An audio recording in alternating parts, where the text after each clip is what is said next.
Good morning or good afternoon, Lancers. My name is Mr. J, and I'd like to thank you and welcome you to Sustainability Science 1 and 2 and information about the LHS Sustainability Pathway. We specialize here in spaceship repair, being that our planet is the spaceship, and it is in desperate need for a little bit of TLC. And this is where we go to do it. My name is Mr. J. That is my email address that you see down at the bottom, and my office is in S23A, which is between S23 and S25, second floor of the science wing. All right. Why do we have these extra courses in environmental science and sustainability? Isn't environmental science enough? In my opinion, no. Limitless consumption of finite resources on this planet is a recipe for disaster. So this planet needs solutions to these complex ecological problems, and that starts with education, and also design and experience to a second degree. But this civilization is far too precious to drown when we have the means to save it. And I believe we do have the means to save it, but it's going to take a little bit of sacrifice, and it is going to take science and engineering to do it. At right, you see human population growth over the last 12,000 years. You've seen this hockey stick graph before if you've taken Enviro or if you're currently taking environmental science. And it's a little disturbing to think that all of those almost 8 billion people on the planet want to live like Americans do. So if we look at the sustainability pathway, and this is kind of like a map of it. Environmental science, CP honors or AP, you would have to take as a sophomore after you take bio, and that allows you to take Sustainability Science 1 and Sustainability Science 2 when you are a 12th grader. But at one point, either your sophomore or junior year, you will have to double up in science. So you do have to take, as required, a physical science course. Could either be physics or chemistry. It doesn't have to be both, but it has to be one or the other, and you'll have to double up either 10th or 11th grade. There's lots of other courses that would be great supplements to sustainability science. So again, you'll need to take Enviro, some flavor, whether it's CP, honors, or AP. You'll have to take it in your sophomore year. That would allow you to take Sustainability 1 and then 2, your junior and senior years. The thing is, you can't take Enviro and Sustainability 1 at the same time. So that's why I'm advocating that, if you're a freshman and you're listening to this, you should sign up for Enviro if this is something that you're passionate about for next year. I do recommend Tech and Design, Natural Disasters, another course that I teach, AP Physics, CP Physics is also great too, Woodshop with Mr. Megaro, in Engineering or Product Design, and Biotechnology with Ms. Sagalis. Ms. Sagalis and I work very closely together with her biotechnology pathway, and there's lots of opportunities for collaboration between both sets of students. Well, what am I going to use all of this information for? Well, there are tons of jobs out there in society that would benefit having a sustainably minded person at the behind the wheel. Everything from going into the science route, but also being entrepreneur, starting your own business, natural resource management, engineering, interior design, waste management, even attorney. So you can go into pre-law and just devote yourself to securing open space or whatever it might be. What's similar? Sustainability Science 1, what's similar as in what's similar to Enviro? Those of you who might be taking Enviro while listening to this. It is a full year course, and it does have a lab portion of it. It does, so it counts as a lab science course, so it's 6 credits. There will be some homework, but I do not give homework just to give it and just to give you work to do. There's always a purpose behind it. Most of the things that you have to do at home is read and answer our online discussion board on Schoology. And also there is time that you have at home and at school to complete larger projects, and sometimes you may have to work on it a little bit at home if what you do in school doesn't work. We have a next generation science standards curriculum, so we use the science engineering practices, cross-cutting concepts, and engineering and technology standards, all incorporated into the units of study. This is a great prospect for next year and hopefully the years to come. There is a program through Rutgers and the Rutgers School of Environmental and Biological Sciences called SEBS, and it's called CASE courses, Curriculum for Agricultural Sciences Education. So there is an opportunity, and we are exploring this as we speak, to earn college credits through taking Sustainability Science 1 just by, through Rutgers. There's a lot of questions still unanswered on our end of it, but I wanted to let you know that there is this prospect, and I would let you guys know as soon as possible.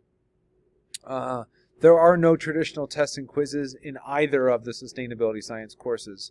The assessments are more project-based, they're more experimental, there are case studies, there's discussions, there's presentations, not traditional tests and quizzes. The final project for Sustainability 1 is to complete a Sustainable New Jersey action, which I'll get to in a short period of time.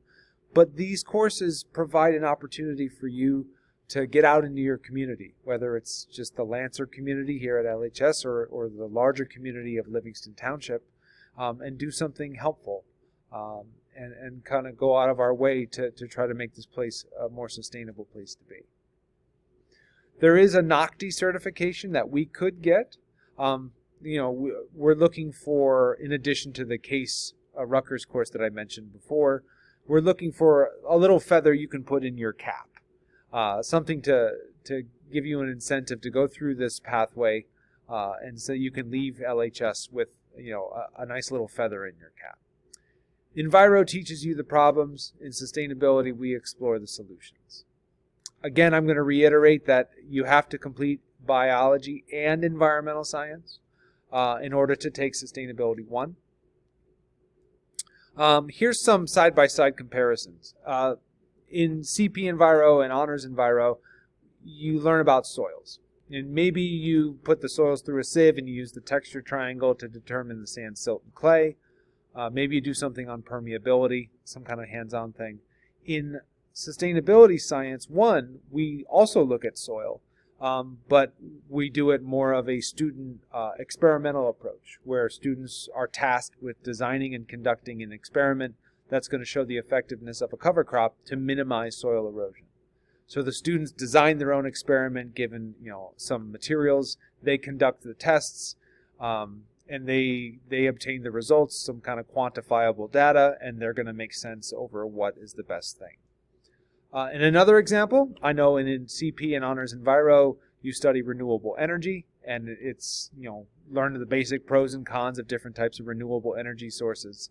But in sustainability science, you get to design your own wind turbine and test it and see how much energy it generates. And you also get to build your own solar oven and kind of have a contest with your peers in the class to see who can make a pot of tea the fastest with your solar oven. And we also get to synthesize and burn biodiesel, homemade biodiesel fuel, and to see and compare the combustion energies to real diesel. Here's the units of study in Sustainability 1. They are all related to cross-cutting concepts, and that frees us and gives us the flexibility to take deep dives into a number of topics. Energy, systems, and structure and function. In Sustainability 2, we keep the same theme of using cross-cutting concepts, but we look at scale, proportion, and quantity. We look at stability and change, and its own unit within itself. If you make it all the way to Sustainability 2, it's very student-driven and student-driven projects. So there are a lot of ongoing projects. For instance, taking care of all of our plants in the greenhouse and our aquaponics system is something that a Sustainability 2 student would end up doing. And that's part of their evaluation as a student, is your ability to maintain and keep accurate records and organize bigger projects, events, and so on. Here's what we did before COVID last year. We helped organize a climate strike during lunch. I don't know if any of you joined us for that in September of 2019. We've done a few engineering design challenges in class, which were a lot of fun, and we learned a lot. Like I just mentioned, we did get to make biodiesel fuel, and we did burn it, and we didn't burn down the science wing. We helped organize and volunteer the first Zero Waste Challenge at LHS last January. And we have gardens and aquaponics ready to go. Mr. Reyes, Ms. Sagalis, and myself and Mr. Carey, our supervisor, have been working frantically because you guys haven't been here. We needed something to do with our time, so we started building all these garden beds, these raised beds here. This is the science wing in the A hall, so that little courtyard we are completely converting over to agricultural experimentation education systems. We just finished building this hoop house last week. That is a greenhouse that is built of hoops. And here's the aquaponics system in S27. We finally have a fish tank that doesn't leak, and so we can actually see this to be functional soon. This is a screenshot of Sustainable Jersey for Schools, and this would be your final project for Sustainability 1. You pick a project and you help earn points, kind of like if any Boy Scouts or Girl Scouts out there, badges or gold awards where you have to get X number of points to get a certain certification. That's what Sustainable Jersey for Schools is. But there's tons of different projects and actions you can choose from. You just have to work at it throughout a good chunk of the year. Sustainability doesn't necessarily mean going caveman and cavewoman and living off the land, although it might entail it, but it doesn't have to. I believe that we can use science and engineering to help us find solutions, but it's also going to take sacrifice. We won't be able to have as many of the luxuries that we're used to.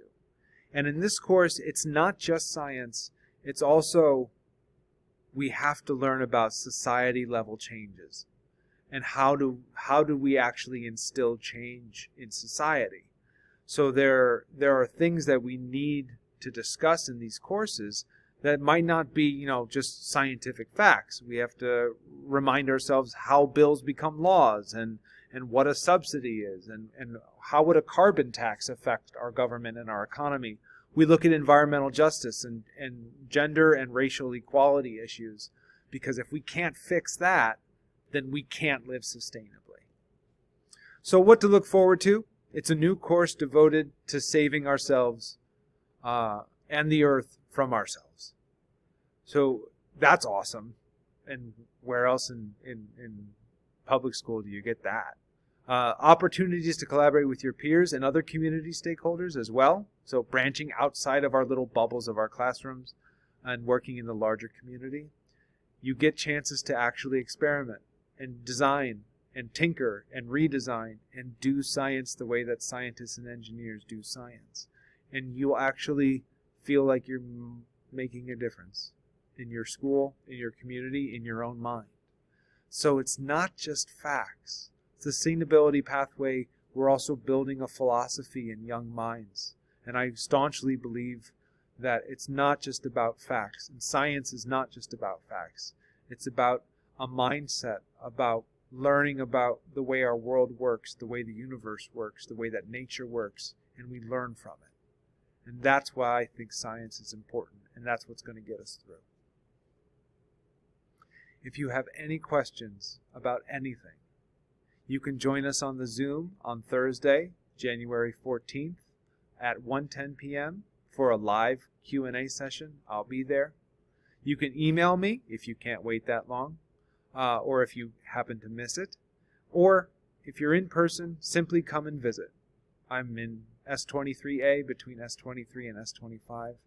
I thank you all for coming. I hope to see you in the fall, and I look forward to a great adventure. Thank you.